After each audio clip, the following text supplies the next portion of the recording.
I mean, look at this. Look at it! A world built on fantasy. Synthetic emotions in the form of pills. Psychological warfare in the form of advertising. Mind-altering chemicals in the form of food. Brainwashing seminars in the form of media. Controlled, isolated bubbles in the form of social networks. Real? You want to talk about reality? We haven't lived in anything remotely close to it since the turn of the century.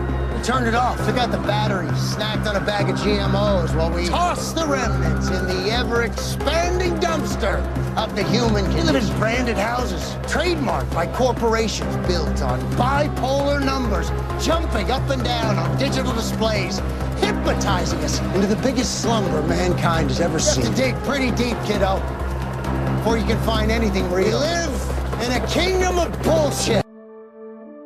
Ah, yes. We do live in a kingdom of bullshit. As this clip from Mr. Robot by Christian Slater tells us, a kingdom that is all synthetic and all lies, from the smallest atom to the largest star cluster, and everything in between, and in between Gaia's legs. But there is good news. What's that? It's raining red pills, hallelujah. Especially when we present one of our fiction episodes to dispel the fiction that is this universe governed by the gormless Jehovah and his angelic marketing department. If you could be either God's worst enemy or nothing, which would you choose? Alan Moore said all history is fiction, but the truth is that all reality is fiction. A kingdom of bullshit because it's just poorly written. As Alex from Skeptico likes to say often, we are more than biological robots without free will.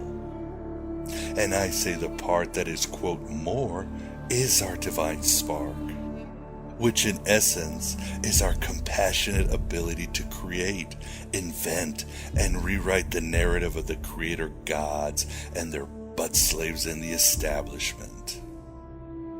Willis Barnstone said the Gnostics were history's greatest poets, and Stephen Heller said every artist is already half a Gnostic. Edmund Lupieris said, quote, ears to hear and eyes to see is the Gnostic tragedy.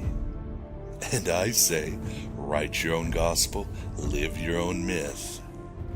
And many guests have said the Gnostic worldview just works best in fiction because imagination is as close as we'll get to the logos or reason of the divine.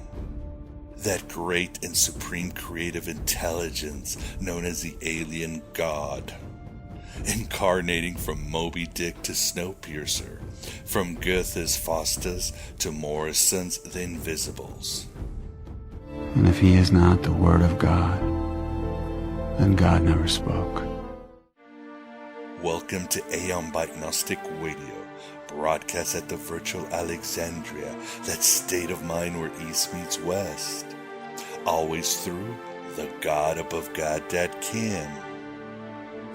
We don't take prisoners but liberate them. We are not the final authority on anything, but hope to be an endless possibility for everything. Help you remove those mind-forged manacles William Blake wrote about. We are here to remind you that you are legend, that you are a creator, an inventor, a good Samaritan on the highway to hell. That your life is but a fiction, full of sound and fury as Shakespeare wrote. You just need to remember, because it's a really good fiction if you get to write it. And after all, Plato did say, all learning is remembering. Sorry, Quaid. Your whole life is just a dream. Welcome you Johnny Cash Bodhisattvas, you spiritual entrepreneurs, and you modern day Tom Sawyers, your mind not for rent by any god or government. Welcome to the desert of the real. Welcome to the machine, my son, and the means to escape it. We're raging against heaven and storming the gates of hell for our misplaced childhoods and paradises lost. Yes, I am Abraxas, that terrible god above God as the ancients knew him. And so are you. I come to you, my meat puppet incarnation of Miguel Connor, broadcasting from the lawful but frigid dystopia of Chicago, patiently waiting for the beginning of the world. The life you know, all the stuff that you take for granted, it's not gonna last. As mentioned, on this early June, the year of our Demiurge 2016, our focus will be on Gnostic themed fiction. And it's not so frigid in Chicago, by the way. Anywho, we have not one, but two astral guests, Richard Billingsley and Glendenning Cram, respectively authors of Trance Logic and the Acts of Simon Magus, two mind-expanding and reality-dispending stories. First, we'll showcase our interview with Richard Billingsley. Richard is a talented writer / screenwriter, a good old heretic from Austin, Texas. I've enjoyed interacting with him for years on the Secret Sun group and other forums. His novel, Trance Logic, is a white-hot slice of neo-noir, a love story bound by razor wire, a Gnostic fable about the powers who rule us and our attempt to wrest control back from them. Richard has certainly taken the vibe of Grant Morrison, Neil Gaiman, and Alan Moore, wrapped in a True Detective Season 1 ambience. And Money shot this vibe with viscous pearls of mysticism and visceral social themes. I couldn't put it down, and neither will you. Unless, as they say in AA, you're amazed before you're halfway through. And LLS shows up to reveal the numinous labyrinths of the pleroma. Hell, I'm gonna grant your greatest wish. I'm gonna show you a world without sin. If you're interested in a past episode on Gnostic fiction, look up our double-barreled interview with Errol Eisel and Scott Finch, which you can find at our iTunes, Stitcher, or YouTube channels. And please subscribe to these channels. If you're interested in writing or creating, I suggest getting Stephen Pressfield's The War of Art or Do the Work. Pressfield, who is also the writer of The Legend of Bragger Vance, is heavily influenced by Lurianic Kabbalah, and thus has experience with archons and aeons and Dath, oh my. But remember this, regardless. In the end, if you can open the mind of just one individual with your narrative, you have succeeded where 99% of humanity has failed. No matter what anybody tells you, words and ideas can change the world. Let us not waste a goblin's fart more, and let us do the interview with Richard. Of course, please support Aeon Byte Gnostic Radio in any way you can. This show depends solely on your support, like other alternative media. Even if you just grant us just positive reviews or shares, that makes a difference. Your support is essential, and I guarantee it will fund some game-changing interviews this year that will ignite a consciousness orgasm you have never experienced. A reverse trance logic, if you will, or your soul back guarantee. What is it about society that disappoints you so much? Oh, I don't know. Is it that we collectively thought Steve Jobs was a great man, even when we knew he made billions off the backs of children? Or maybe it's that it feels like all our heroes are counterfeit. The world itself's just one big hoax. Spamming each other with our burning commentary bullshit masquerading as insight. our social media faking as intimacy? Or is it that we voted for this? Not with our rigged elections, but with our things, our property, our money. I'm not saying anything new. We all know why we do this, not because Hunger Games books makes us happy, but because we want to be sedated. Because it's painful not to pretend. Because we're cowards. Fuck society. Elliot, you're not saying anything. What's wrong? Nothing. This is the Aeon Bide interview, and with us we definitely have the pleasure of being joined by Richard Billingsley to discuss his novel Trance Logic. How are you doing tonight?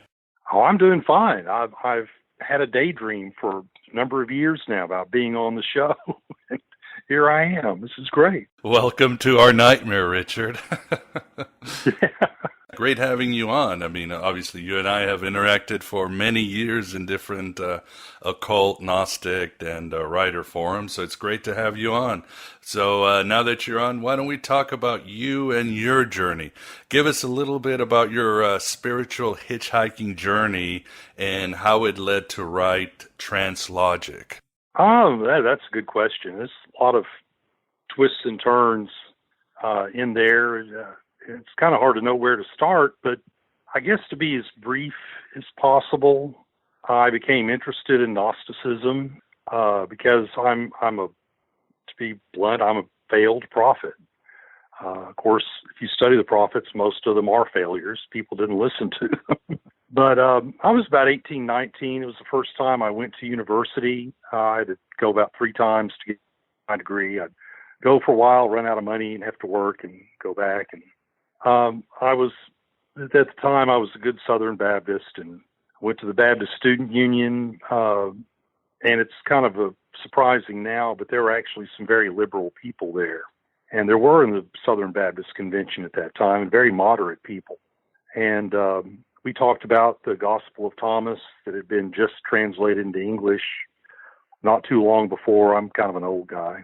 I'm centuries old. And so one of my BSU directors, we talked about that and some other things. But then one night I went to a meeting, and there was a guy we went to a person's house with First Baptist Church in Jonesboro, Arkansas, and he had a Lester Maddox axe handle.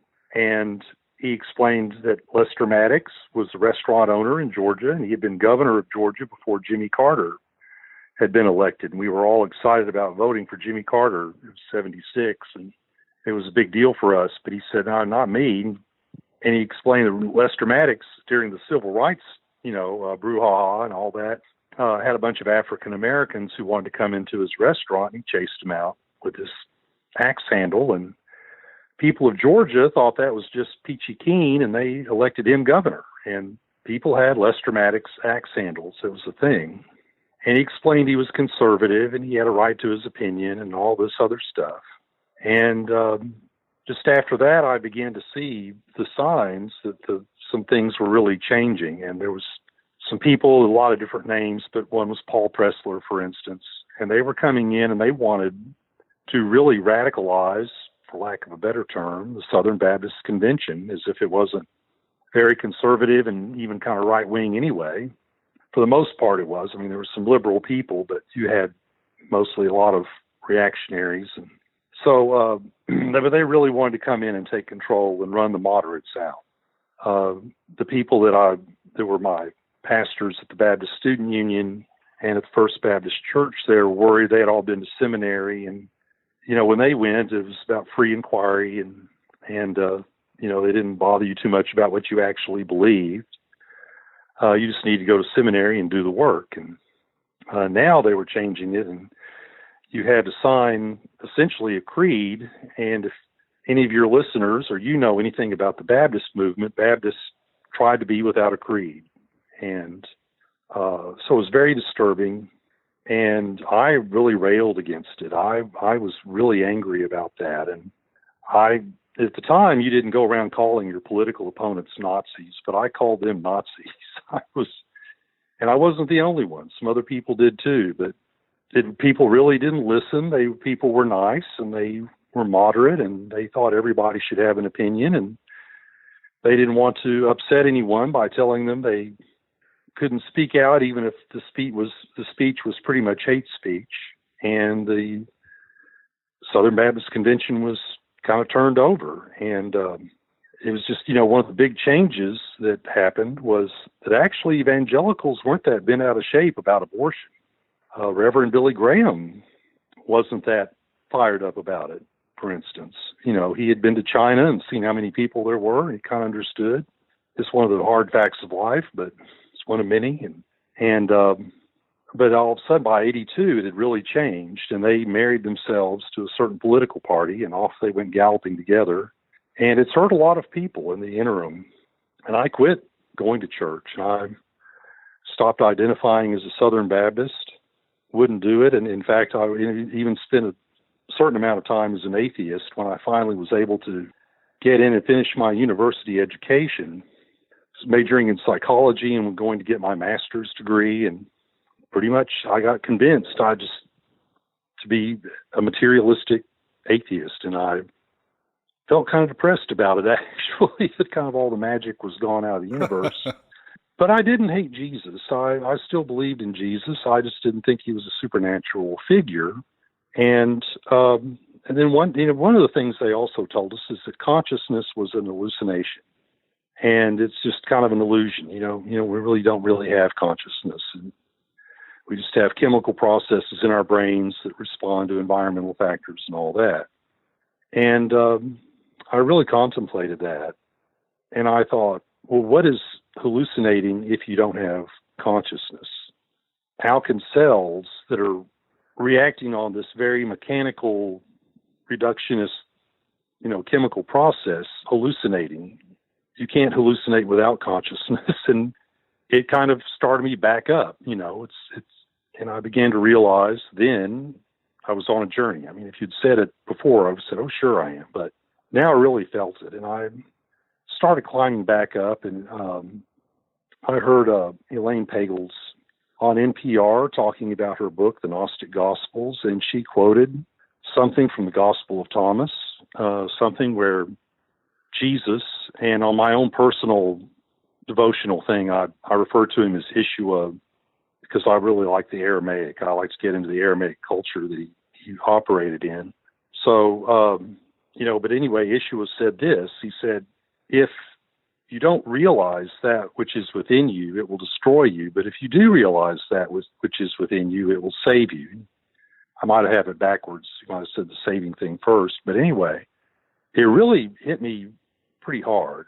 And at the time, I'd gotten my degree in counseling psychology. I'd gotten a certification as a licensed professional counselor, and I had gone to work in a community mental health clinic in Houston, Texas for a while.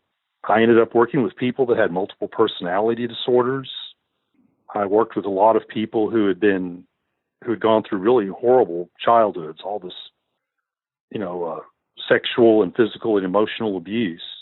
And at the same time, the big pharmaceutical companies discovered they could make a lot of money off antidepressants and certain antipsychotics.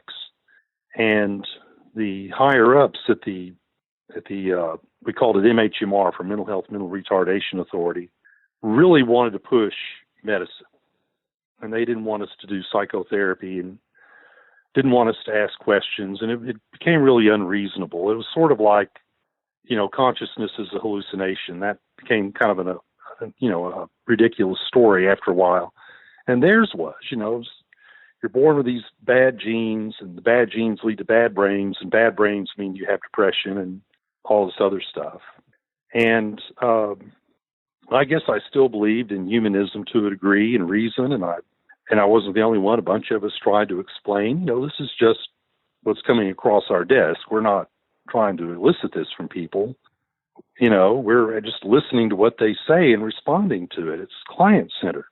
And they didn't want to hear it. And I ended up getting fired from several jobs, and because I wouldn't toe the company line that medicine was the salvation for everyone, and ended up kind of back, working minimum wage slave thing. And it was just really surprising and shocking to me. And that's when I really started to get into Gnosticism, because I thought, this isn't just me. I didn't just go out there and screw up in my job over and over.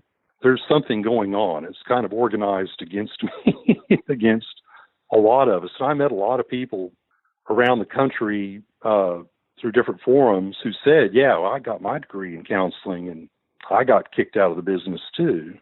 And so I became interested in this idea of spiritual powers that kind of manipulate things and control things, and in the cult, of course, the archons, in other words. And what do you do about that? And that's been part of my journey. That's not all of it, but that's part of it. Yeah, and that's very interesting. They say all fiction is autobiographical, and I can see a lot of it already in Trance Logic, because the foundation or part of the story are these individuals who are tormented. They have multiple personality disorders, and they're definitely an important part of the plot. So why don't you give us a little bit more, give us a summary of the plot of your novel? Yeah, I'm trying to do it without giving anything away. And I'll tell you, I just saw a master of that. There's a great podcast called Fat Man on Batman. It's Kevin Smith and his frequent partner is Mark Bernardin. And Mark works for the LA Times, so he gets to go see movies before, most of us. And he talked about Batman versus Superman, and then he talked about Captain America Civil War without giving anything away. So I'm going to try to do that. I don't know that I can do as good a job as Mark Bernardin, but let's try it. To me, the story is about confronting these really powerful forces that, they create us, they shape us, they define us, and ultimately they call on us to pass away. And to really confront these with our own sense of being. And Paul Tillich, the theologian, Christian theologian, called it the courage to be. To stand up before the darkness and simply be yourself and be present against that. And I think that's a big part of what the story is. It's because Rainbow LeBlanc, the main character, certainly doesn't know how to deal with this powerful force that she's encountered. Nothing's really prepared her for it. And all of her characteristics, ways of dealing with things, don't help her when it comes to this. And she eventually finds out that it's a being who has definition and personality, or at least he wants more definition for himself. And for that, I went to the Dead Sea Scrolls, because, I'm a weird kid. I'm still a weird kid. and I read the Dead Sea Scrolls for fun, so I found Gadfan, which means the blasphemer in Hebrew. And it's a title. It's not a name. So I'm not going to inadvertently have people call up scary beings to come and torment them after reading my book. Yeah, don't say Candyman 3 times or anything. Gadfan no, 3 times or something like that. No. Well, really, I found out that's in the scriptures, that's what the sages of Israel did. They gave these other beings different names or different titles. So Baal is not the name of a divinity, it's a title for a divinity. And so it's really kind of harmless. You can speak of Yahweh as a Baal, and in fact sometimes he is, but and I think the same's true with Moloch. I was reading about that. I could be wrong, but I think that's also just a title. And because once again, they don't want you to inadvertently call anything up. But then on the other hand, you can find lists of names. And in fact, in the book, I make reference to the list of names of the spirits who created the human body found in the secret book of John. And they talk about that a little bit, and kind of made a connection between people with multiple personalities and, this divine being who emanates and seems to spread out and become all these different sparks, and that they all have names. Does that make sense? Oh, it certainly makes sense. Yeah, and certainly. So you used more of a Sethian Gnostic research, or you just sort of threw a lot of things in there? Well, I like Sethian Gnosticism I've really become enchanted with the idea of emanation. And I thought up a word this week thinking about this interview, the emanationist. So that makes sense. Yeah, so I really dig that. Another big part of my Gnostic search has been Holy Sophia, and it's a little bit confusing for people who aren't in the know, because there's the divinity, Holy Sophia, and I've had some interactions with her, and she's instructed me to refer to her as Zoe Sophia. I even call her ZS for short. But then I met a woman in England who's also named Sophia, and turns out she is just absolutely brilliant, and she talks about sigma fields, and these are fields of mathematical properties, and between two fields they can have a common point. It's called an affine point, and you can do affine vectoring between the fields, and so that's becoming a big part in these stories about Rainbow LeBlanc. I mention it in Trance Logic, I think. Yeah, I do mention it, and I'm going to work with it more in the second novel that I'm working on right now, and it's called the Boundary Shifter, and I got that from the Dead Sea Scrolls too, because I thought that just sounds cool. Yeah, no kidding. So for them in the Essenes, the Boundary Shifter was a person who basically changed the law, sort of like Paul Pressler and all the people who came in to take over the Southern Baptist Convention. They were boundary shifters, because suddenly people were concerned about things they hadn't been concerned about previously. But for my books, it's more or less really about time travel. So I'm really interested in that aspect, that you can go into your higher self and that there are other emanations of you around in different parts of space-time, and you can travel down into them and interact historically with the people there. Sounds very Kabbalistic. Certainly I've heard things like that, and of course from the work of Anthony Peake. But Richard, what about the subject, or the title, sorry, Trance Logic? What is that? That's a psychiatric term, and that refers to somebody who has both borderline personality disorder, which is a specialized form of post-traumatic stress disorder. And you find that in people who have been sexually abused at certain times in their childhood. There are certain developmental stages that it appears that if they're sexually abused during that time, they'll develop borderline personality. And it's kind of hard to define. The old psychoanalytic way that it's borderline between psychosis and neurosis probably fits the best, but it's people without a very firm sense of identity or definition or boundaries. They get bored easily and try to excite themselves by going out and causing trouble and things like that. Another thing that people can develop during these episodes when they're being subjected to really horrific abuse is the ability to hypnotize themselves. And they refer to it as dissociative states. When those two marry up, the dissociative state and the borderline personality disorder, that's when you start to find people with, multiple personalities, essentially, but also people who go into fugue states and forget who they are and wander off to a different place and create a life there, and then wake up one day and realize, I'm not Gene Simmons, I'm Paul McCartney. So it's a really interesting thing. So with Trance Logic, the idea is that you repeat a phrase over and over to keep yourself in that state. And in the book, I took a phrase from the old Universal classic horror films. I must kill the one I love, and probably see it any number of times in there. And I remember there was one movie called The House of Frankenstein, which didn't take place at the House of Frankenstein, but when you're 10 years old, you don't feel cheated by that, But this woman, realized Larry Talbot was the wolf man, and she was a gypsy, and they knew how to deal with werewolves, apparently. So she loaded up a gun full of silver bullets, chanting, I must kill the one I love. And I thought that was a good example of what Trance Logic would sound like if you didn't know. Yes, certainly, because every character in your book is not whom they seem to be. That in itself is very Gnostic, because they're finding their fragmented personalities, and some of them have been in different places in different times of history.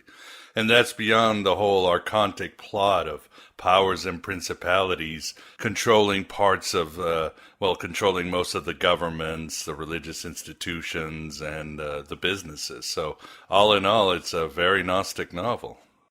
Well, I wanted it to be. That's one reason it took me so long to write it, because I got into Gnosticism, began my personal exploration of all this, and then, of course, my attitude towards things changed because, of course, you learn more and you experience things out there. And a divinity shows up and says, "Call me this, by the way," and you go, "Okay," because you don't want to argue with it. And so, yeah, naturally, your attitude changes. This book, I could have done a lot more, but it's like the old saying goes, works of art aren't completed, they're abandoned. And so I finally just had to set this aside and say, I'm going to take it out and try to sell it. and I feel really lucky that I found a good home for it. So. And if somebody asks you, Richard, to compare it to another author or another work, what would you tell them? I know it's the old from the movie The Player, where they would have to compare every pitch they have, but what would you tell somebody? I love Raymond Chandler and I love Dashiell Hammett probably a little more, and Ian Fleming and Philip K. Dick, and maybe they all got together and wrote an episode of The X-Files after watching lots of Twin Peaks. So. Yeah, I saw the Twin Peaks references in your book. I caught those. I love David Lynch, and I would love to make a bunch of money with this, and I would give a lot of money away to people, but I would give him money to go out and make another movie. Of course, he's making the third season of Twin Peaks. Thank God. Not everything's wrong with the world. There are a few things going right, and that's one of them, as far as I'm concerned. I don't know. I'm guarded about it. I guess guardedly optimistic, I'm going to say. Yeah. Well, I'll tell you, I've tried to get into film. That was my way out of being, minimum wage guy again. And that didn't necessarily work. I wouldn't say I failed, because I did get some films made. They're just micro budget and you can't find them anywhere. A couple of them is a good thing. But, I've heard people say, if you want people like Ed Wood, for instance, and they'll watch his films. They're so much fun, but they're really bad. And people say, what if we made a bad movie on purpose? And really experienced filmmakers say, if you want to make a bad movie, try to make a good one. You'll end up with a bad one. Makes sense. And that happens to everybody. They all go through it. So, but I do love David Lynch. And, as far as influential films, they all have had an influence one way or another. But for this book and recently, I'm just thinking more about process and going through the process. And it's like Jack Nicholson said about acting. He said it's the work. That's what he called the process. He said it's the work of going through. And in Mulholland Drive, David Lynch has Naomi Watts and Chad Everett in a scene where they're playing two actors who are auditioning for a role.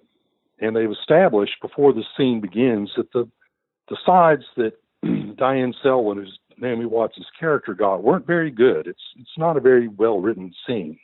So the character's poorly defined. It's poorly written. You've got a director who's kind of ditzy and out of it, and he's not really there. And he says weird things like, don't play it for real until it becomes real. But when Diane Selwyn and her acting partner get into the scene, they pull a lot out of it. And so, that to me, that's a scene that speaks so much to being disappointed with, the pain of living and disappointment in life and everything, but still being able to pull this magical thing out of it. And it's like you wrote in that recent article about finding the God in the world and rescuing him and pulling it out. That to me is a good example of that. And that's something that's on my mind quite a bit. I mean, that scene and what it means to me. Yeah, that was a great scene from a great movie.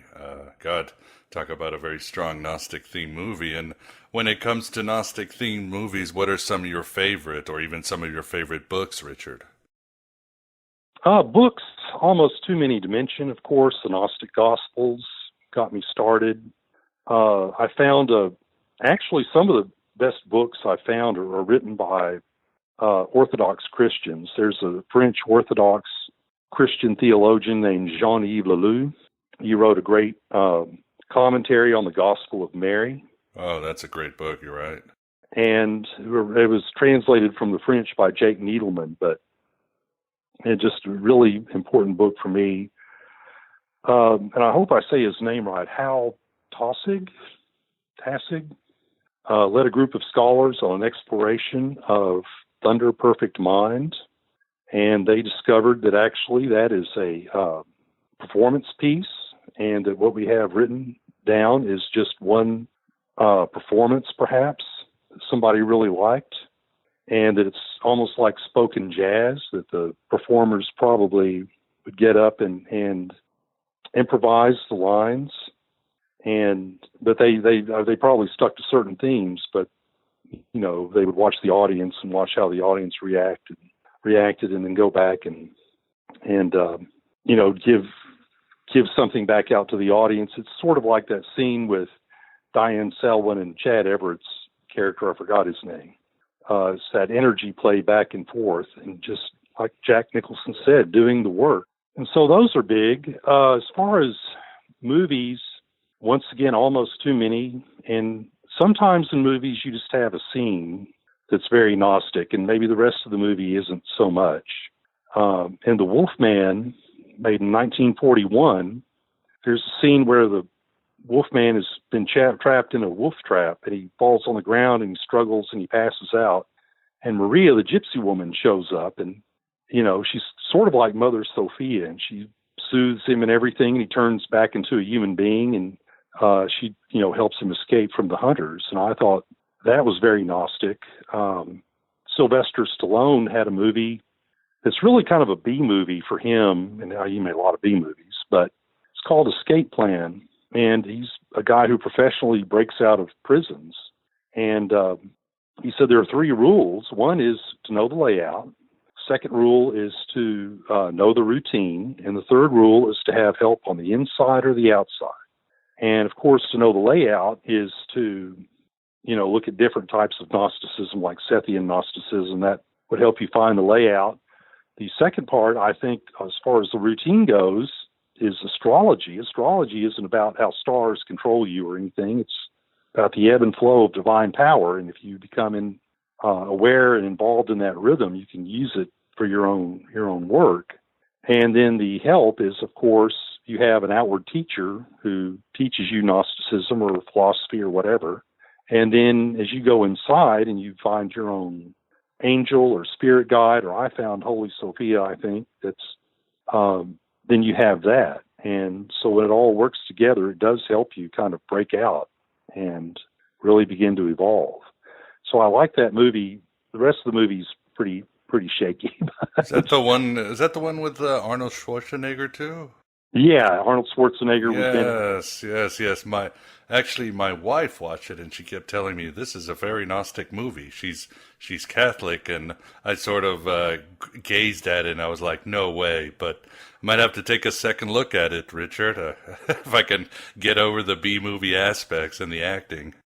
Well, sometimes. I mean, that's a great thing about Quentin Tarantino. I mean, I'm not as fond of his films as I used to be, but I think he's still a grade A film critic. And he's a critic in the pure sense, in that he can explain the film to you and tell you what's good about it or what's not. And it's kind of interesting. When I first moved to Austin, Texas, I wanted to meet Quentin Tarantino. He didn't live here, but I knew he came and liked to hang out. And I thought, well, I want to run across him.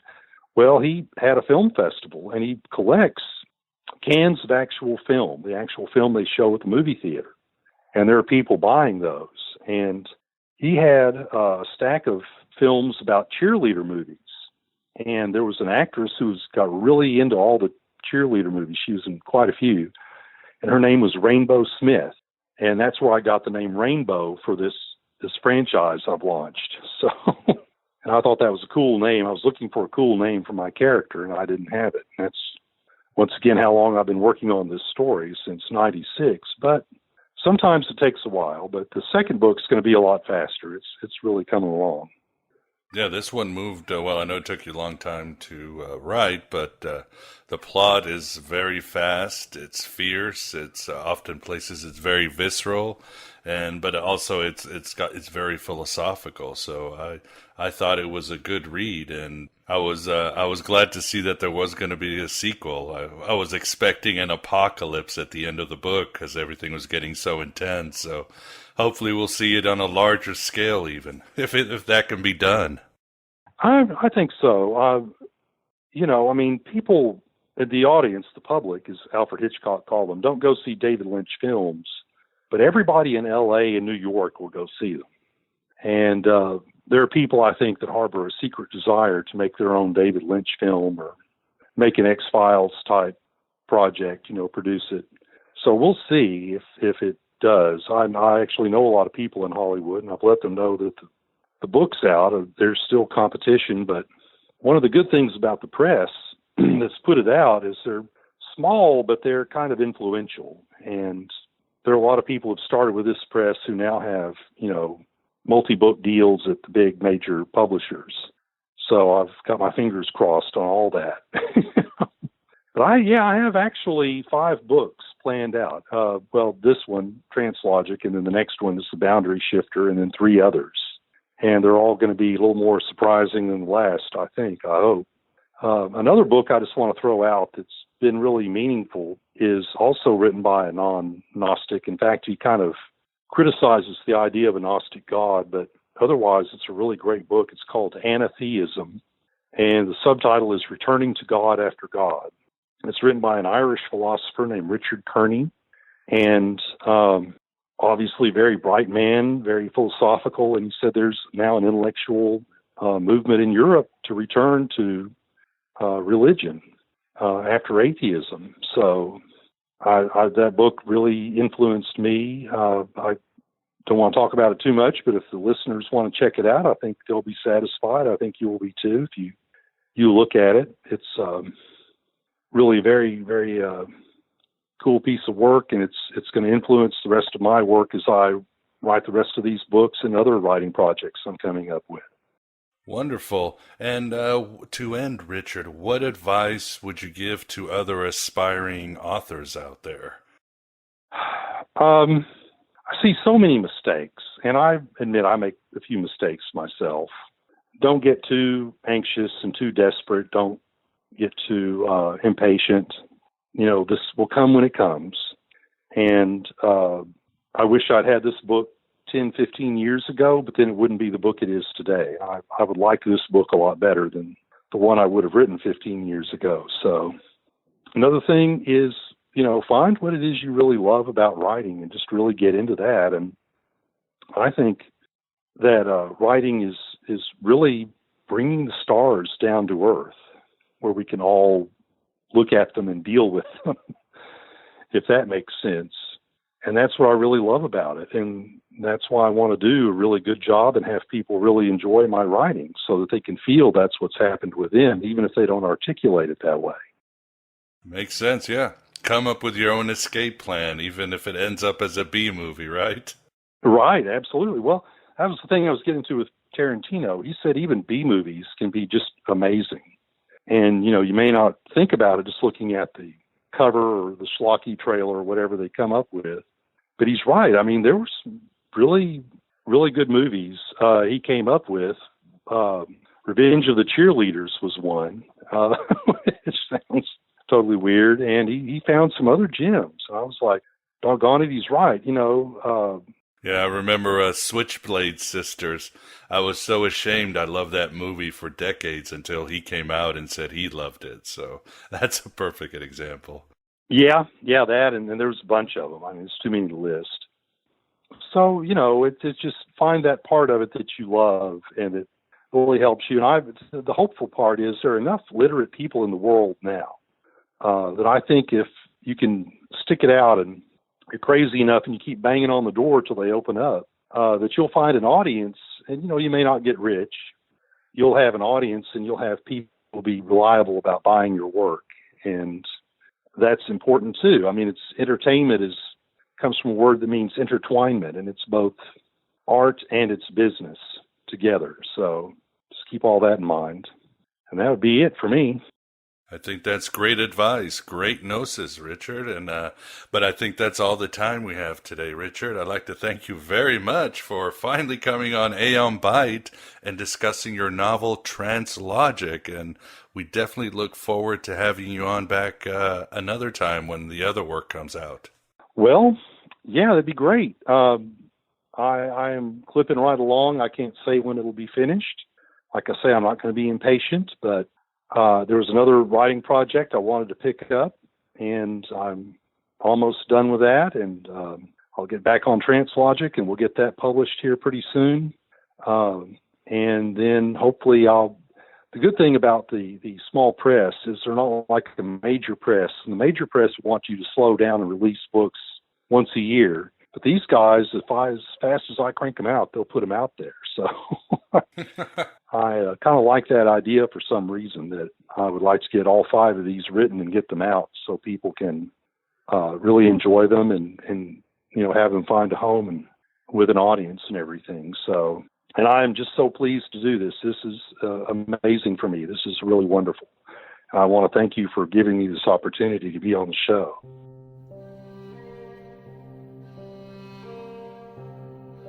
Thank you, Richard, for that interview, and certainly check out Trance Logic, my beloved Truth Seekers. Hopefully Dude will get a website up soon. Now we deal with the Acts of Simon Magus by Glendenning Cram. It's no secret Simon Magus is a patron of Aeon Byte Gnostic Radio. He is the true prototype of the modern magician, the Truth Seeker warrior, and the anti-hero Christ that lies within each one of us. Simon Magus was known as the Great Power, and you come to find your great power here at Aeon Byte Gnostic Radio. As you take a journey with a young man from Gita to Alexandria who encounters the truth of existence and the inner alien god of the Sethians.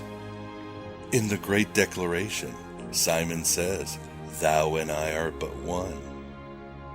That is always the promise of the Gnostic revealer, like Jesus in the Gospel of Thomas, who says that if you interpret his sayings, you will become his twin, like Thomas himself. A Christ in this world before physical death, the standing reflection of the creative intelligence in the pleroma. For more information on Glenn and his book, that I also really enjoyed, please visit simonmagus.com. Dude scored by getting that web address. The Acts of Simon Magus is historical, but like Trance Logic, it's just as mystic and visceral in its social message. If you want a more scholarly exposition on the father of all heresies, as Simon was known as, check out our interview with Robert Price in our various digital channels.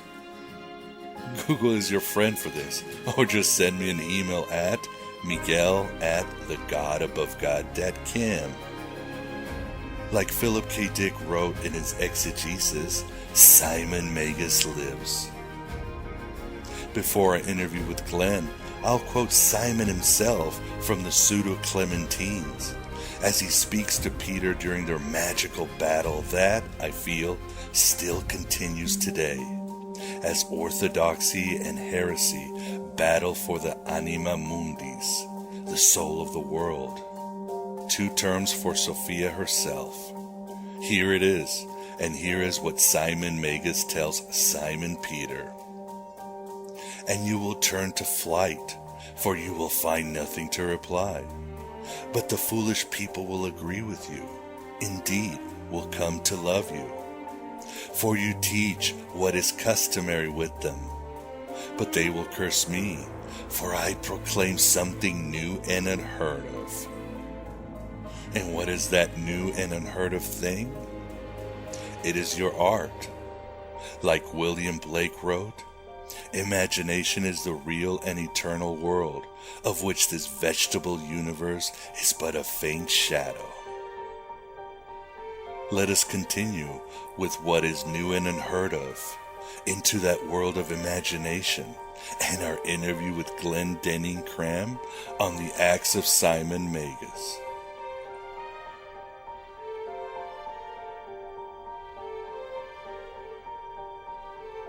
This is the Aeon Byte interview, and with us we have the pleasure of being joined by Glendenning to discuss his book, The Acts of Simon Magus. How are you doing today, Glenn? I'm very good. Thanks a lot. You too? I'm doing great. Thanks for joining us, and great topic, definitely in line with myself and the ethos of this show. So why don't we start a little bit about yourself? Tell us about yourself and your spiritual hitchhiking. Well, I grew up in the 60s and the 70s. So in terms of authorship, I guess I'm kind of a late bloomer. The book, you said, how did I start beginning to be interested in Simon Magus? Well, myself, I've always been interested in sort of weird religious type things, reading about the history of Christianity or about all the different religions. And one time I was reading about a book of John Allegro. Do you know him? Oh, yes, very familiar with him. Yeah, he wrote about Jesus and the mushroom. That's right, yeah. But this wasn't Jesus and the mushrooms. This was talking about the Dead Sea Scrolls. Oh, yeah. Mm-hmm, and he was one of the original researchers on those. Yes, he was indeed. And so he was reading through, and he saw references to sort of the teacher of righteousness who lived 100 years before among the Essenes. But he was going through the history of all this, and he happened to mention Simon Magus. Now, that name, I know that I'd seen it before in other books, but I didn't really remember it. And it told the whole story about him being sort of the anti-Jesus and his prostitute wisdom, holy emanation. And I thought that would be a very interesting character to write a book about. And I sort of looked around, and there weren't any other books. There's been a couple of novels about him, sort of written at various times, but my take is rather different from theirs. And so a couple of years later, maybe about 5 years later, I started writing the book. And as I was saying before, I started at probably the first chapter of the third volume. And it's the first volume which I have out now. So I've been writing sort of back and forth and non-sequentially. The first volume is basically finished. The second one is about half done, and the third about a third done. And so that's how I started writing it. I've been writing it for the last 25 years, and the first volume is only out now. So there's been on and offs, but I've been reading and researching and everything during that time. So, and now it's on Amazon, and anybody wants to look at it, it's the Simon Magus, The Acts of Simon Magus, and it's book 1, A Search in Secret Egypt, and it's about him having grown up in a small pagan village back in Samaria, and having various adventures there, and then going to Egypt and having more adventures there, and what's going to happen next. And that's basically the story. And Glenn, but why exactly did you find Simon Magus so interesting? Was it, what did Allegro talk about Simon Magus? Because after all, he doesn't have much of an appearance in the Acts of the Apostles. No, that's true. Well, he was talking about him as sort of the composite legend of Simon. Like you have the Simon in the Acts of the Apostles, who was a magician that they met and maybe converted and maybe they didn't, and was the origin of church corruption. And then you have the other one, probably another one, who was the origin of the Gnostic sort of basic mythos. And sort of in legend or in time, those two got combined. These are my theories. I know that you guys have your own theories, of course, on these things. And those two figures got combined into the one, and then the other legends were added on, like flying in Rome and the Clementines and all those. And they all became sort of this one figure of Simon Magus, and that's the character that I want to portray in the book. Like that's that legend, how it played out in real life. So the father of all heresies, a very dangerous figure to orthodoxy. Exactly, yeah. Well, there was, he founded the Gnostic, and the Gnostic was based on sort of similar roots to Christianity, right? It was the sort of Jewish religion and Egyptian mysticism and sort of pagan, all the pagan influences, all sort of forming into this one religion. And I think in one in one way it went towards Christianity, and the other way it went towards Gnosticism. What do you think? You would agree, I guess. Yes, I would have to agree. It's really a fascinating journey. With me, when I discovered or read about Simon Magus through Gnostic books, something told me a very strange thing. All roads lead to Simon Magus. Mm-hmm. Not only is I thought he was sort of a Christ figure or parallel Christ figure, if you would, but I also thought, and then eventually I led that some people thought that Simon Magus was simply a cipher for Paul because he was really disliked in early Christianity by many groups, and his original letters were a lot more mystical than most would think. So I think he was just a fascinating character and sort of a prototype of the modern magician. Well, he is that, yeah. And he started corruption in the church, like they called it simony, right, after him. Right, right. Well, they didn't need his help. Yeah. So they did it very well on their own. I guess they needed a scapegoat. And tell us, Glenn, was it hard conducting research for a historical novel? I mean, I know I've thought about writing sort of a truer historical novel, and I know a lot of people who want to. Tell us little bit about the process and research, and how hard was it? Well, the process and research at the beginning was harder than it might be now, because this was 1990, and it was before the internet. So basically what I had was a drawer full of photocopies of ante-Nicene father documents in my drawers, and then going through those and using those as the source. So all those Hippolytus and Eusebius and Justin and all those, and the other sort of related documents, the Hermetic documents. Now, in my novel, I do deal with those and the origin of those. So, how did you find that? Well, through books, internet. I only got it started researching Simon Magus about 10 years ago, around 2006, when I started reading about Gnosticism. Before that, I pretty much knew the Orthodox press releases, if you would. So back when I started reading several books, and came to, I think J.R.S. Meads was one of the first that I read about Simon Magus. He goes into detail, and then started reading other authors, Robert Price and Cheria S. and others.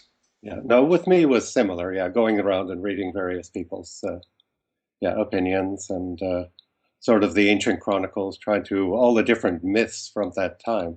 I'm not really that interested in what people say now about it. What I'm more interested in is how the original documents sort of grew on each other and became this myth, and then using that myth as the basis. So in terms of research, as I say, I had to go to U of T and I had University of Toronto and photocopy all these documents from big books that were 100 years old. And then, so now you can just find them online very easily and copy and paste and whatever. So it's a lot easier now to do that kind of research. Basically, all the research that you need is pretty easy to find nowadays, I would think. Well, what do you think? You've written historical novels.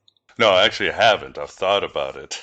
Well, you've written those vampire ones in Rome? Yeah. Yes. There's definitely traveling back in my novel, Heretic. There is travels back to Rome and so forth, but it's pretty mainstream, and I guess, like you said, it just takes a little bit of research. And in my novels, there's only a few chapters in scene. You create a whole world with all the cultural trappings and everything else.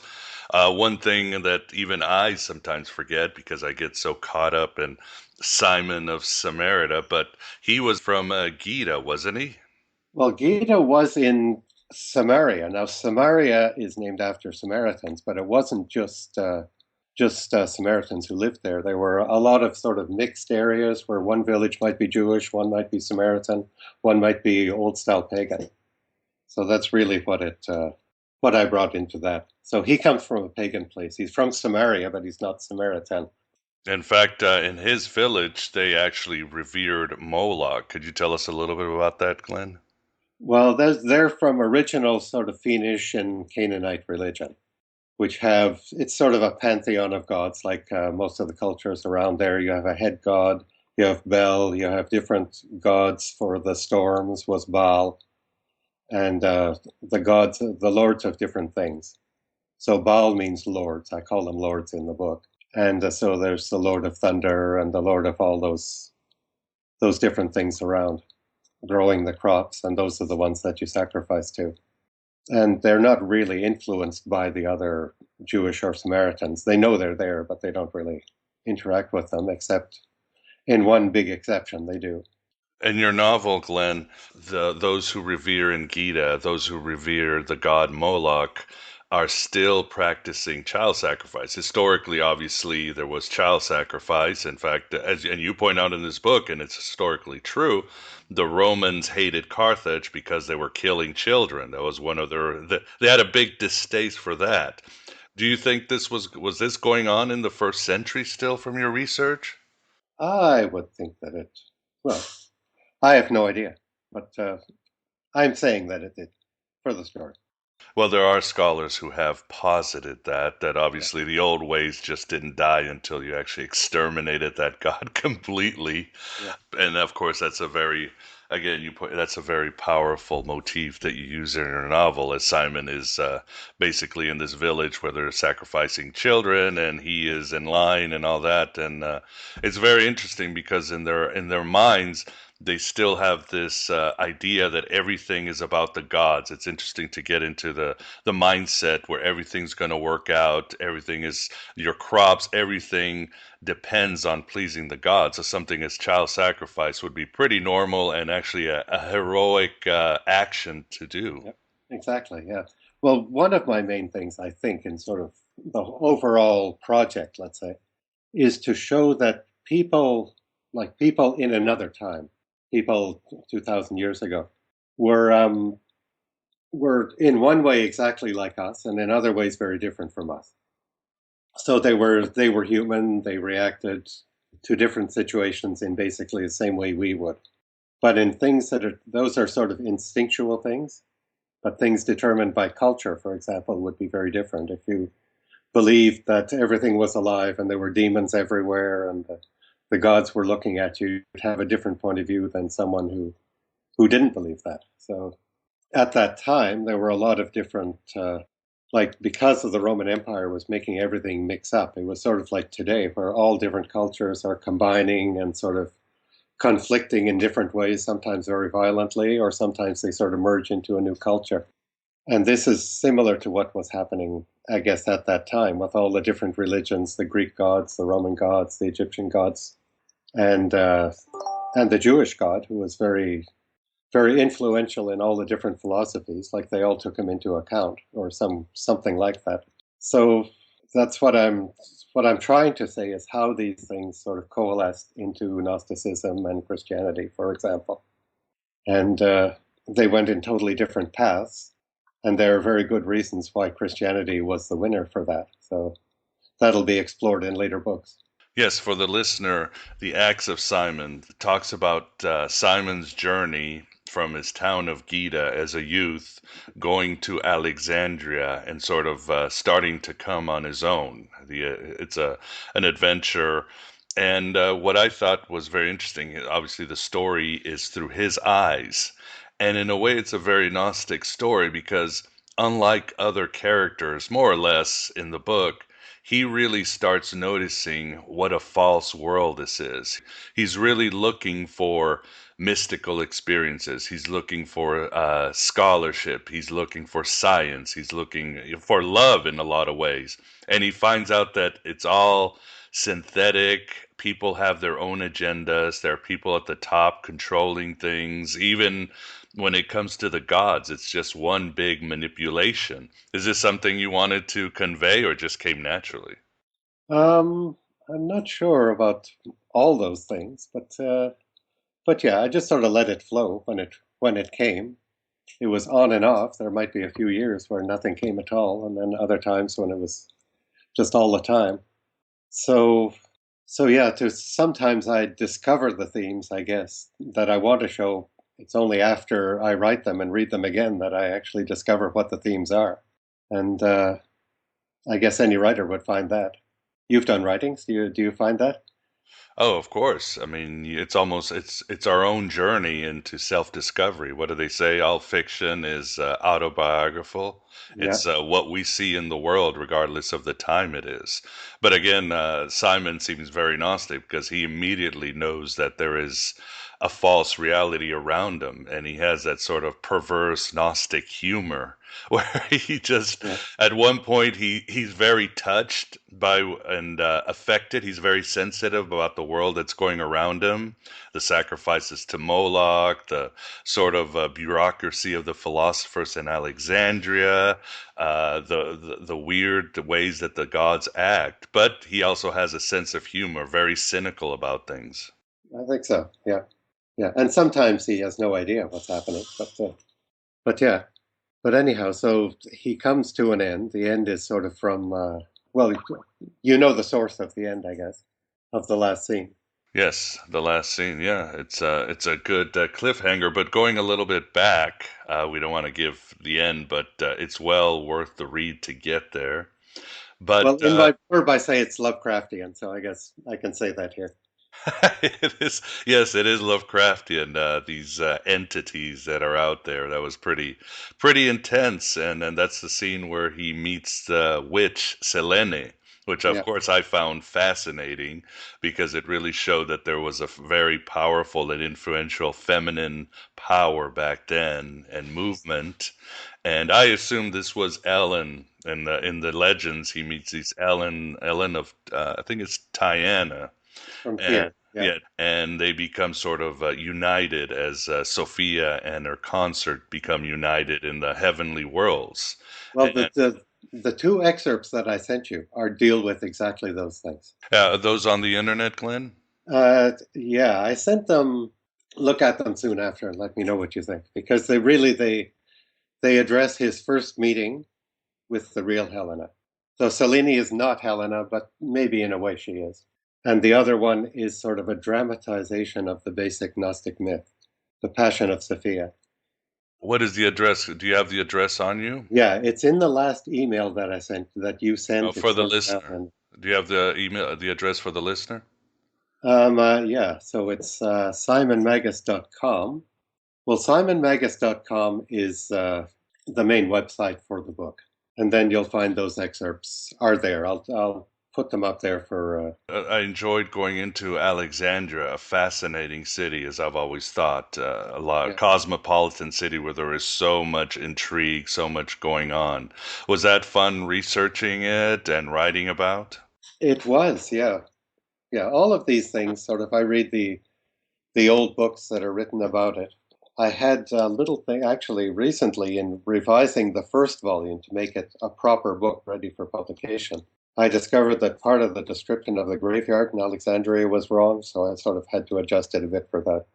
But yeah, no, it's an interesting process, and I probably should, as you may have mentioned, about put more description in it. I think there was could have a little more, depending on what's important for Simon at that time.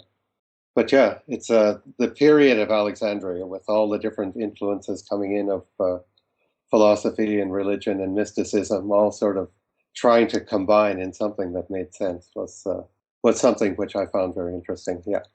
And there's certainly many fascinating characters which Simon meets, and from the low of the low to the elite of Alexandria.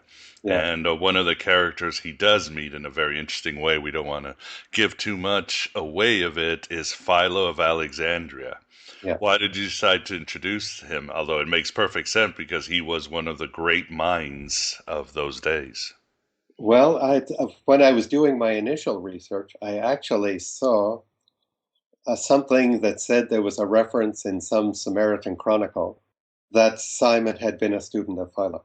So I never heard of Philo, so I looked him up and discovered who he was, and so that's how it came to be.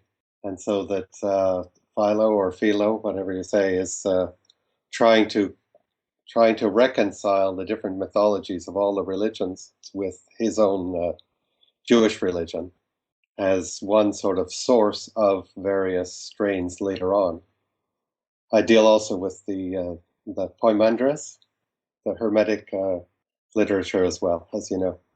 Right, that's the sort of the big scam in the book, creating a sort of false religion over a modern figure. And for the listener, that's a scene in which Simon and a group of friends decide to create an ancient text and plagiarize it and make it seem like it's thousands of years old, which happens today, as we've seen from the Gospel of Jesus' wife. So that's very interesting. What other characters did you find yourself being drawn to as you write? I always find different characters touch me, and I become attached to different characters. What about you? I don't know. Well, I guess there was the father who was very like my father. As you said, it's often autobiographical. Okay, and so he was interesting to do. The witch in the village was not really like anyone I knew, but maybe an ideal of some kind. So those ones, yeah. But I love them all. I think they're all great. So whether based on other people or not. Yes, I found very interesting the character of Cain, the guy who oversaw the village of Gita, because he seemed somebody who was just for the status quo. He didn't want to mess with the gods. He was angry when the Romans told him he had to knock it off with the child sacrifice. And he just he was a representative of a status quo, while Simon himself is a force of change. Yeah, no, that's quite true. And in your research, what did you become interested in the Gnostics themselves, and what do you think of the Gnostics that came allegedly from Simon Magus? Well, yes, I did become interested in that, obviously, as part of himself and the legend or the mystique around it. So, and as coming from, so again, Gnosticism's relationship to Christianity, I guess the idea was that, or will be, that the Christianity sort of provided something simple that you could base a society on, and Gnosticism was just based on sort of weird personal experience, and you couldn't really, as it went on, like they had the basic mythology, but then everyone had a different variation on it, and it all got sort of mumbled up, and eventually it just sort of collapsed. But its ideals, I guess, sort of stayed on, and like there was always within the church, there was always the Gnostic sort of personal mystic element there, but they discovered means to keep it controlled, like keep it in convents and let them write books about it. But most people didn't really identify with it. It was just considered another strain of the religion itself. And then sometimes it would break out like the Cathars and people like that. So yeah, as showing I guess Christianity succeeded because it had a very simple message, and they always had to agree on exactly what was the right message to give. And so that they became the most powerful, and Gnosticism sort of went underground, I guess you would say. And what about the idea of language and how they talk? I found it very interesting. They almost had sort of when Simon is speaking, he almost has sort of a rough side. He doesn't mind. There's a lot of F-bombs in your novel. And of course, I read in historical novels, there is research that some of this profanity was indeed around in the Roman times. How was your thought process in creating dialogue and making it how modern and how archaic? Well, again, I just sort of let it flow. But regarding that, I'm still not sure about that, because like the word fuck, let's say, like in the Roman times, it may have just been a word of conversation, like I fucked my wife last night, and they don't say it as a swear word, so they used other types of words as a swear word. Like I grew up in Quebec, and in Quebec, the highest swear word, like fuck and shit in English, is tabarnak and asti. Are you familiar with those? No, I am not. Okay, now Quebec grew up from a very Catholic background. The Catholic Church controlled it, basically like a dictatorship until about around 1960. And then the youth broke free from that and sort of created the new Quebec society, which is modern Canadian style. Okay, so for them, tabarnak and asti, these are forbidden words from the time that the church controlled the province, because they mean the tabernacle, where you have the body of Christ in the church, and asti, which is the host, the body itself. And these are the equivalent of fuck and shit even now in Quebec. So in looking at a novel that takes place in a time before now, like what would have been the taboo words? Like right now in the States, the big taboo word is nigger, right? Yes, that would certainly be one of them. Yeah, so this is a word which you can refer to, like you can use all sorts of euphemisms and things like that. So everyone knows what you're saying, but you're not allowed to say it unless, you qualify within a certain ethnic group, let's say. Otherwise, under very special circumstances. Like writing a novel. Yeah. So if you're Mark Twain writing Huckleberry Finn, which was, as I said, was a great influence on me, then you can use that word because even at the time he was writing, which was 50 years after the events, it was still the normal word. So yeah, and as we talk, there is, and you mentioned there is sort of a Huckleberry sensibility to Simon Magus. His journey is not with a slave, but his journey is with his brother, his dead brother, who serves sort of a ghost to him. But he is going down as Huckleberry Finn went down the river and was able to witness all the corruptions and realities of society. Simon Magus, as a youth, is doing exactly the same thing. he is, yeah. So in the second book, not to give too much away, he sort of starts to take advantage of that. And the book is called The Great Power. If you read about him in the book of Acts, in chapter 8, they say that he called himself the Great Power and people called him that. So in the second book, he will achieve that. And the third book is called Roma Victa, which means Rome conquered. And it's when he sets up in Rome and becomes worshipped as a god there and then flies but he comes in conflict with the apostles. So what happens then? There are many narratives then, but the press release or the canon of the church is that he basically gets his ass kicked by Peter in a magical battle. That's true, yeah. So we'll see if that's true. Well, you know who I'm rooting for. Yeah, I know. And do you have any advice for aspiring writers out there? Challenges that you had to overcome or ideas that you can use to get the work done, which is usually the hardest part for any writer, just to finish the book? Yeah, I would say that. Just keep doing it, no matter what, and then because it's not going to get done by itself. So yeah, but other than things in terms of research, well, as you said, my language is sort of modern, but I use thee and thou in the French way to show sort of comparative social position. So you say thou to your inferior and you to your superior. So when it's translated into French, it wouldn't look as radical, but in English, people haven't used that for a while, so I thought it'd be fun to try to do it. The language is comparatively modern, but I was trying to think of how people at that time were exactly the same as us, but also very different. Like they would have their own slang, which would translate best into what modern slang at my time anyways.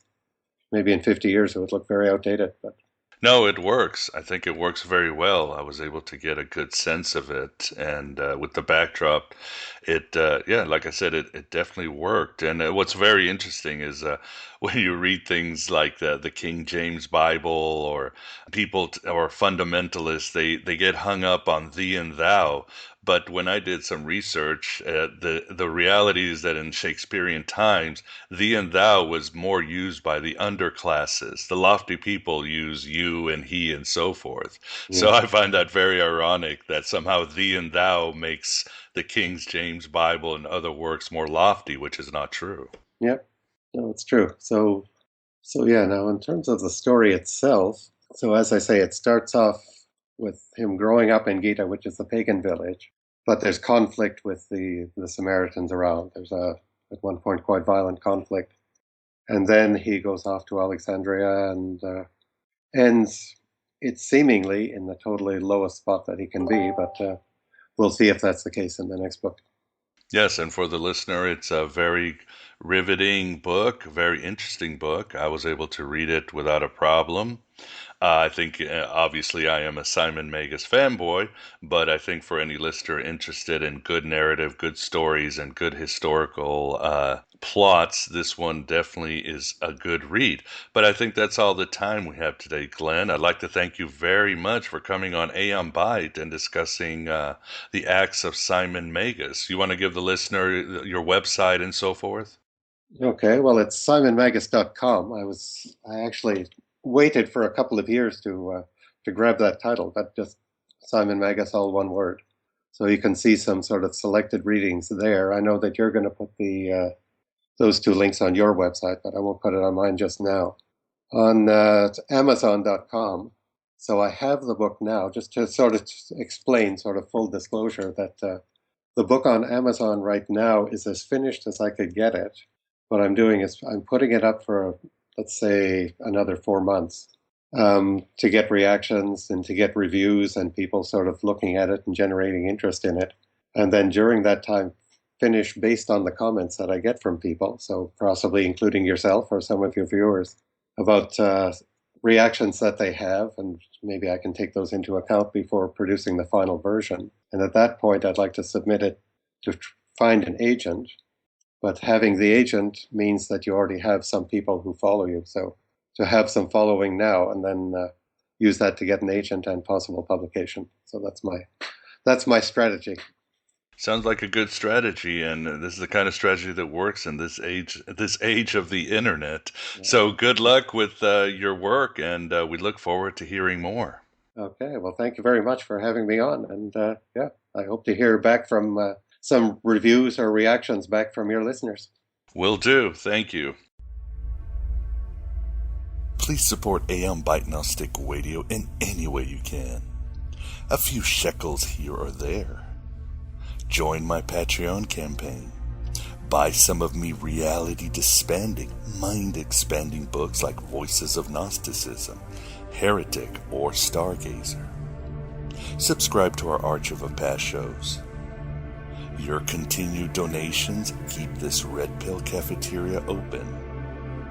The various avenues to assist me are found at thegodabovegod.com.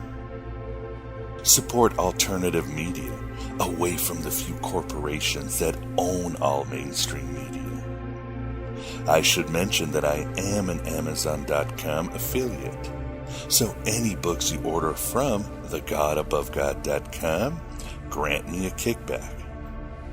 In fact, if you order anything, whether it's clothes, appliances, or sex toys, click through the site and I will get a kickback from that as well.